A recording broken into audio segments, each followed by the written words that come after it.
Hai hai hai, sebelum menonton, alangkah baiknya untuk menekan tombol subscribe dan lonceng terlebih dahulu ya. Ayo, ayo, ayo, jangan lupa, selamat menonton.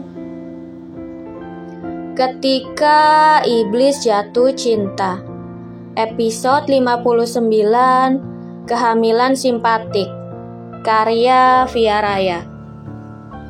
Lakeswara mengangguk cepat. Mungkinkah seperti itu? Tanya pria itu. Heksagon menggeleng ragu. Apa yang Ikosagon alami memang mirip dengannya ketika awal-awal mengandung. Namun, ia tidak tahu kalau ada istri hamil tetapi suami yang mengidam. Pi, panggil Nonagon. Sejak tadi, wanita itu hanya sibuk memperhatikan dan mencermati. Ia menunggu waktu yang tepat baru mulai membuka suara. Ya sayang, ada apa? Sahut Heksagon bertanya. Nonagon meletakkan sendok dan garpunya di atas piring. Nona pernah menonton drama dan pernah membaca novel di mana suami yang mengidam, tapi Nona belum pernah menjumpai hal itu di kehidupan nyata. Heksagon langsung menatap suaminya, di mana sang suami juga menatapnya. Mereka berdua saling mengerutkan keningnya, seolah mempertanyakan ucapan putrinya. Sebentar. Nonagon meraih tas branded miliknya dan meraih ponsel di dalamnya. Nona coba cari di internet dulu ya. Mudah-mudahan saja ada penjelasan mengenai hal itu. Imbuhnya. Wanita itu mulai berselancar di internet dan mulai menuliskan kata kunci. Bisakah suami mengidam ketika istri mengandung? Beberapa menit kemudian muncullah beberapa artikel yang memang menjelaskan perihal kata kunci itu. Nonagon pun membaca satu persatu artikel itu. Ia berusaha memastikan artikel satu dengan artikel lainnya agar lebih yakin. Sepertinya Theo memang hamil, Pi. Celetuk Nonagon dengan manik mata yang fokus menatap layar ponselnya. Yang benar?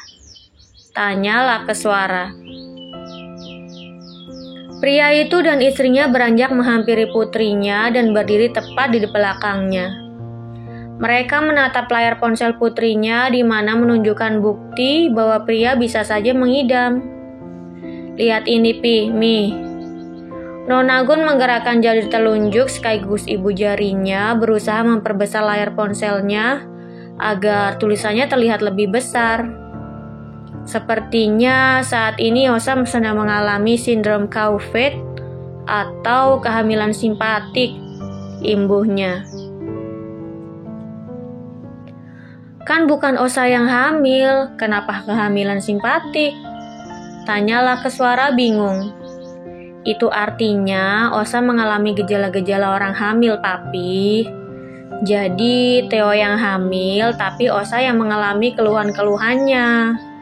Jelas Nonagon sesuai penjelasan dari artikel yang telah ia baca. Oh, begitu. Papi baru tahu loh ada laki-laki mengidam. Lakeswara berjalan kembali ke tempat duduknya. Aku juga sayang, timpal Heksagon. Papi jadi penasaran kalau Theo hamil, kenapa dia malah kabur bukannya memberitahu Osa? Tanya Lakeswara bingung. Iya juga ya. Atau jangan-jangan ada sesuatu di balik kaburnya Theo. Tebak Heksagon merasa ada hal yang tidak beres. Kalau menurut Nona sih, lebih baik kita sembunyikan hal ini dari Osa. Kita harus memastikannya lebih dulu dan menanyakan alasan Theo kabur. Nona takut semuanya akan menjadi lebih kacau. Ujar Nonagon menyarankan. Ya, kau benar. Pembicaraan ini kita lupakan dulu. Anggap saja kita tidak pernah membahasnya. Lakeswara terlihat lebih serius. Sepertinya aku tidak perlu menunggu 1 minggu atau sampai sebulan. Aku harus mencari Theo sekarang juga dan dengan tanganku sendiri. Imbuh pria itu dalam hati. Astaga, terkejut Heksagon. Ada apa, Mi? Apa Mami tidak setuju untuk menyembunyikan hal ini dari Osa? Tanya Nonagon. Bukan itu, Mami setuju kok. Mami juga merasa ada yang Theo sembunyikan. Sanggah Heksagon menggeleng cepat. Terus Mami kenapa? Tanya Nonagon lagi. Ini, Mami lupa minta buatkan bubur untuk Osa ke Mbok Yati. Sahut Heksagon. Wanita itu lekas beranjak mencari Mbok Yati. Sementara itu, di sebuah komplek perumahan yang rata-rata rumahnya berukuran 60 meter, terlihat kerumunan ibu-ibu besar berdaster sedang mengerubungi tukang sayur. Penghuni baru ya, Bu? Tanya seorang wanita. Iya, Bu, kami baru pindah kemarin. Bisudan mengangguk sopan sambil mengulas senyuman. Kalau begitu, saya permisi dulu. Lanjut Bisudan bergegas masuk ke dalam setelah selesai membayar sayur dan daging yang telah ia beli. Wanita itu terlihat sangat terburu-buru masuk ke dalam. Terlihat seperti sedang dikejar oleh orang yang ingin melukainya. Padahal ibu-ibu berdaster itu tidak melakukan apapun padanya.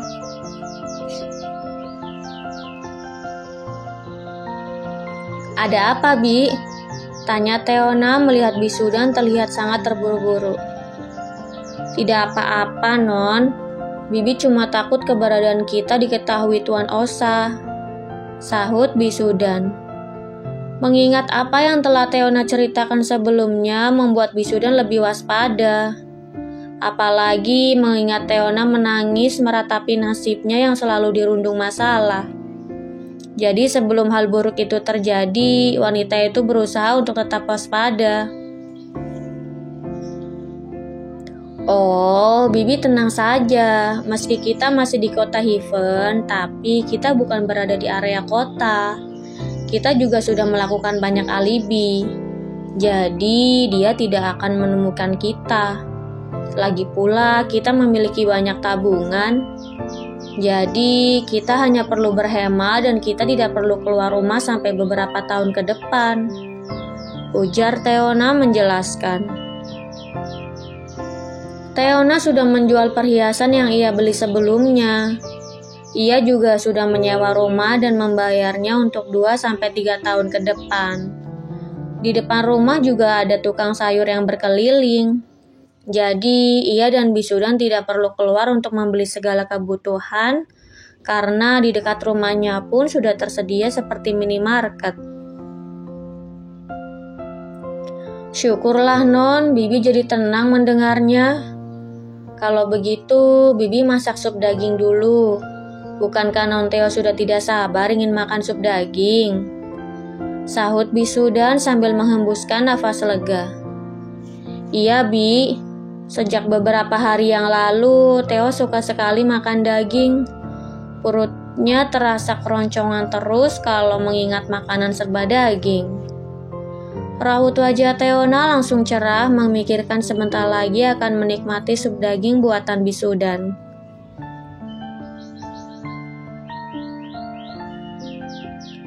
Mungkin calon anak Theo laki-laki makanya suka daging, kata Bisudan. Sejak dulu orang-orang selalu bilang kalau anaknya laki-laki pasti ketika dalam kandungan sang ibu selalu memakan daging. Akan tetapi apabila sang ibu selalu memakan sayur-sayuran, maka yang dilahirkan pun anak perempuan. Yang benar, Bi? Tanya Theona lebih bersemangat. Memikirkan anaknya yang akan sangat mirip dengan Ikosagon membuatnya sangat bersemangat. Meski ia berusaha kabur dari Ikosagon, tetapi ia sama sekali tidak membenci pria itu dan justru mencintainya. Namun, rasa cintanya tidak bisa dibandingkan dengan janin yang ia kandung. Rasa cintanya terhadap calon anaknya jauh lebih besar dibandingkan dengan rasa cintanya terhadap Iko Sagon. Jadi, ia memilih pergi karena lebih memilih calon anaknya yang tidak diinginkan oleh pria itu.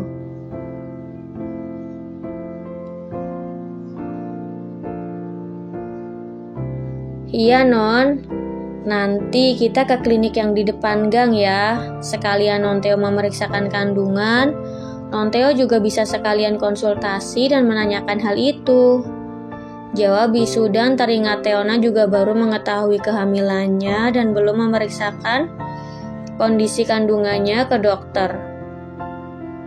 Iya, Bi. Kalau begitu, Teo mandi dulu sambil menunggu Bibi selesai memasak. Teona mengusap perutnya yang masih rata. Entah mengapa ia jadi malas mandi. Mungkinkah itu bawaan dari janin yang ia kandung? Bersambung.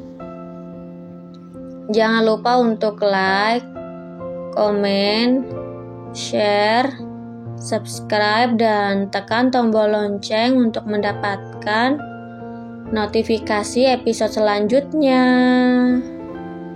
Terima kasih.